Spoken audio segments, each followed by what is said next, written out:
नमस्कार। आज जो ऐलान मैं करने जा रहा हूँ उसका असर केवल दिल्ली की शिक्षा व्यवस्था नहीं, मैं समझता हूँ कि भविष्य में हमारे देश की शिक्षा व्यवस्था पर भी बहुत गहरा असर पड़ने वाला है। आज हम लोगों ने दिल्ली की कैबिनेट में Delhi board of school education के गठन की अप्रूवल दे दी है। दिल्ली में अलग से अब एक Delhi board of school education बनाया जाएगा। ये कोई मामूली बोर्ड शिक्षा बोर्ड नहीं है। जैसे हर राज्य का अपना एक शिक्षा बोर्ड होता है, तो ऐसा नहीं है कि अब दिल्ली में हमारी सरकार है तो हमने तय किया कि हम भी एक अपना अलग शिक्षा बोर्ड बनाएंगे। ऐसा नहीं है। ये शिक्षा बोर्ड बनाने की ज़रूरत क्यों पड़ी और इस शिक्षा बोर्ड के ज़रिए हम क्या हासिल करना चाहते हैं? पूरा देश देख रहा है कि पिछले 6 साल के अंदर दिल्ली की शिक्षा व्यवस्था के अंदर क्रांतिकारी परिवर्तन हुए हैं। पिछले 6 साल में सबसे पहले हमने ये यात्रा शुरू की कि हमने दिल्ली के बजट का लगभग 25% हर वर्ष बजट का 25% पैसा शिक्षा के ऊपर खर्च करना चालू कर दिया।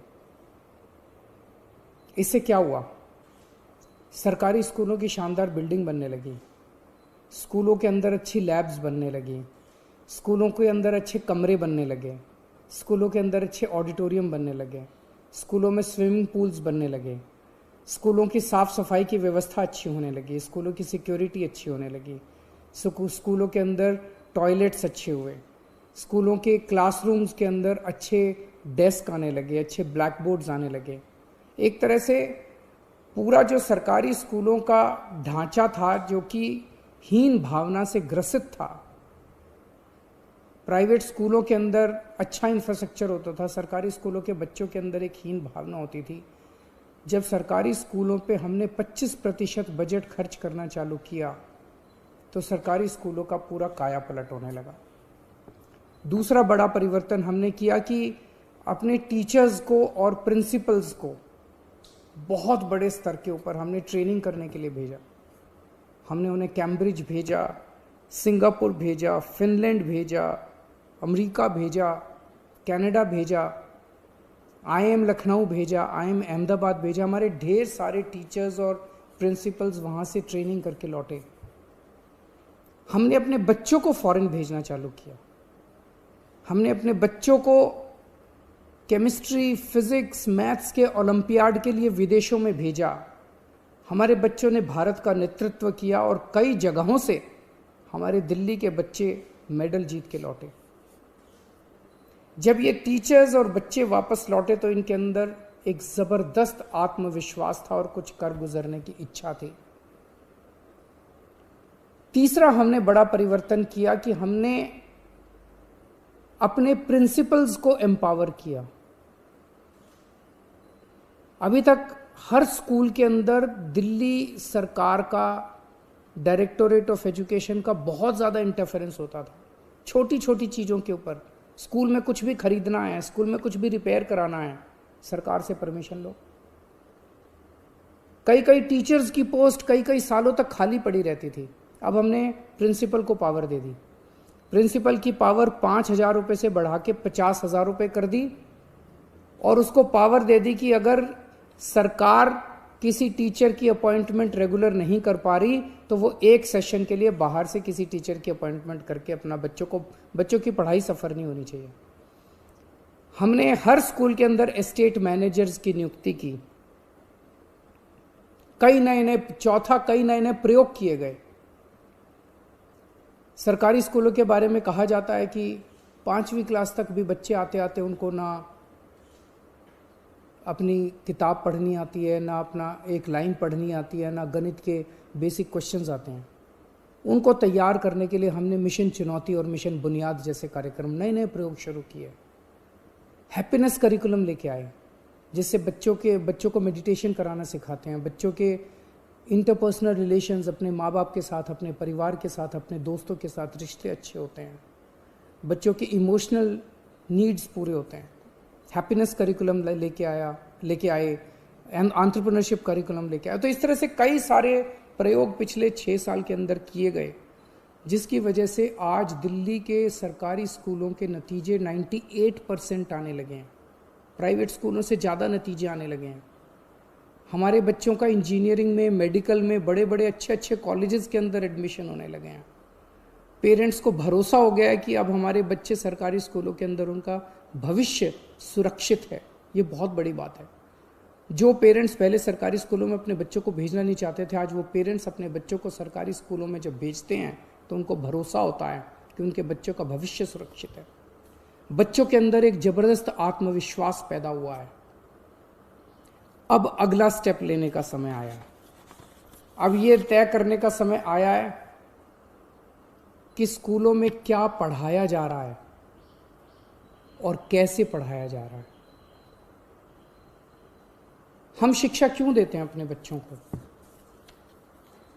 हम शिक्षा देते हैं 3 कारणों से, और अब वो तीनों लक्ष्य, ये जो Delhi board of school education बनाया जा रहा है, ये 3 लक्ष्य पूरे करेगा।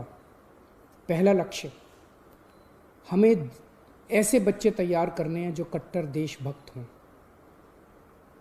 जो अपने देश के लिए मर मिटने का जज्बा रखते हों। हमारे बच्चे हमारे देश का भविष्य हैं। हमें ऐसे बच्चे तैयार करने हैं जो आने वाले समय में हर क्षेत्र के अंदर इस देश की जिम्मेदारी अपने कंधों पे उठाने के लिए तैयार हों। उन्हें तैयार करना पड़ेगा अपने बच्चों को, चाहे वो साइंस का क्षेत्र हो, चाहे टेक्नोलॉजी का क्षेत्र हो, चाहे बिजनेस का क्षेत्र हो, चाहे व्यापार का क्षेत्र हो, चाहे राजनीति का क्षेत्र हो, चाहे सामाजिक क्षेत्र हो। हर क्षेत्र के अंदर हमारे बच्चे देश की जिम्मेदारी उठाने के लिए तैयार हों। ऐसे बच्चे हमारी शिक्षा तैयार करेगी। अब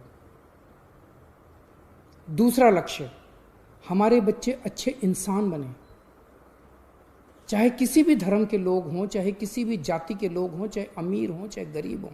ये सारी दीवारें तोड़ के एक दूसरे को इंसान समझना है और अपना जीवन एक तरफ जहां अपने परिवार के लिए वो करना है, दूसरे अपने परिवार को पालना है, दूसरी तरफ अपने समाज को और दूसरे इंसानों के लिए निस्वार्थ भाव से अपना जीवन जीना है। ऐसे बच्चे बोर्ड तैयार करेगा। और तीसरा, आज हमारे देश के अंदर सबसे बड़ी समस्या है, बड़ी बड़ी डिग्री, पीएचडी करने के बाद, बीए, बीएससी, बीकॉम, एमकॉम, बड़ी बड़ी डिग्रियां करने के बाद भी बच्चों को नौकरी नहीं मिल रही। बच्चे घर में बेरोजगार बैठे हैं। ऐसी शिक्षा का क्या फायदा? अब ये बोर्ड ऐसी शिक्षा तैयार करेगा, ऐसी शिक्षा प्रणाली तैयार करेगा। हम क्या पढ़ाएंगे, कैसे पढ़ाएंगे, ये बोर्ड बच्चों को अपने पैरों पे खड़ा होने के लिए तैयार करेगा, ताकि जब शिक्षा करके वो निकले तो वो रोजगार ढूंढने के लिए दर दर की उसे ठोकरें ना खानी पड़े। उसका रोजगार उसके साथ तैयार होना चाहिए। ऐसी शिक्षा तैयार की जाएगी। इसलिए इस बोर्ड का गठन किया जा रहा है, ऐसी शिक्षा देने के लिए, ऐसा शिक्षा का कंटेंट तैयार करने के लिए, और प्रक्रिया ऐसी बनाई जाए। आज हमारा पूरा का पूरा शिक्षा तंत्र रटने पे जोर देता है। रटो और साल के अंत में 3 घंटे के पेपर के अंदर उलट के आ जाओ। ये बदलना पड़ेगा। अब रटने पे जोर नहीं होगा, अब समझने पे जोर होगा। एक बच्चे का असेसमेंट साल के अंत में 3 घंटे में नहीं लिया जाएगा। उसका असेसमेंट पूरा साल लगातार चलता रहेगा। उस बच्चे का असेसमेंट लगातार पूरा साल चलेगा। ये इंटरनेशनल स्तर का बोर्ड बनाया जा रहा है, जिसमें ढेर सारे इंटरनेशनल संस्थाओं से सहयोग लिया जाएगा। इंटरनेशनल प्रैक्टिसेस को स्टडी किया गया है और भी स्टडी किया जाएगा, और उन इंटरनेशनल प्रैक्टिसेस को हम दिल्ली में अपने स्कूलों में और अपने बोर्ड में लेके आएंगे। इसमें हाई एंड टेक्निक्स का इस्तेमाल किया जाएगा बच्चों को पढ़ाने के लिए और बच्चों की असेसमेंट करने के लिए। जैसे मैंने बताया कि रटने के ऊपर से ध्यान हटा के अब समझने के ऊपर और पर्सनालिटी डेवलपमेंट, एक बच्चे को तैयार किया जाएगा। हमारा ये मानना है कि भगवान ने इंसान को बनाया है, हर इंसान के अंदर कुछ ना कुछ अच्छाई जरूर डाली है, कुछ ना कुछ उसके अंदर स्पेशलिटी। हर इंसान स्पेशल है।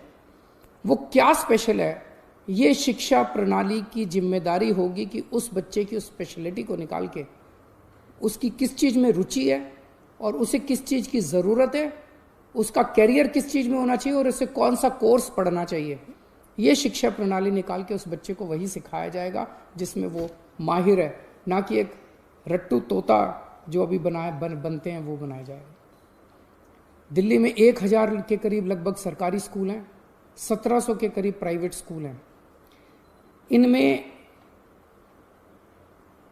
जितने बच्चे पढ़ते हैं मोस्टली सरकारी स्कूल तो सभी सीबीएसई के, सरकारी स्कूल सारे सीबीएसई के हैं और 1700 जो प्राइवेट स्कूल हैं ये भी मोस्टली सीबीएसई के हैं।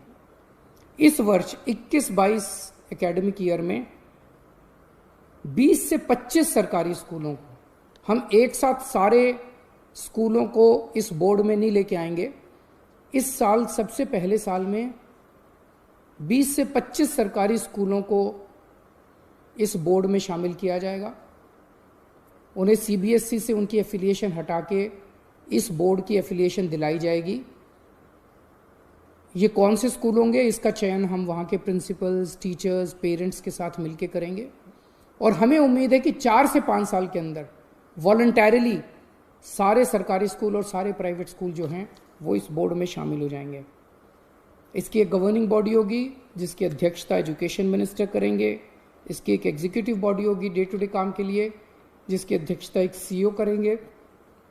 गवर्निंग बॉडी में, एग्जीक्यूटिव बॉडी में एक्सपर्ट्स होंगे, ढेर सारे इंडस्ट्री के भी होंगे, एजुकेशन के भी होंगे, प्राइवेट के, सरकारी स्कूलों के प्रिंसिपल्स होंगे, ब्यूरोक्रेट्स होंगे। और आज इस निर्णय से मैं व्यक्तिगत तौर पे बहुत ज़्यादा खुश हूँ, उत्साहित हूँ। मुझे हमेशा ये लगता था, पहले राजनीति में आने के पहले हम लोग एनजीओ में काम किया करते थे, समाज सेवा का काम किया करते थे और हमें ये लगता था कि हमारी शिक्षा प्रणाली काफ़ी ज़्यादा दूषित है जिसकी वजह से देश की कई सारी समस्याएं, अगर शिक्षा को ठीक किया जाए तो देश की कई समस्याओं का समाधान निकल सकता है। पिछले 6 साल की हमारी यात्रा काफ़ी अच्छी रही और मैं समझता हूं कि अब ये जो अगला चरण है जिसमें इस बोर्ड का गठन किया जा रहा है, इसके ज़रिए शिक्षा के क्षेत्र में मूलचूल परिवर्तन होगा और हमारे जो बच्चे शिक्षित होकर निकलेंगे वो एक तरफ देश की बागडोर संभालने के लिए तैयार होंगे और दूसरी तरफ अपने परिवार को का पालन पोषण करने के लिए भी तैयार होंगे, अच्छे इंसान बनेंगे। बहुत बहुत शुक्रिया।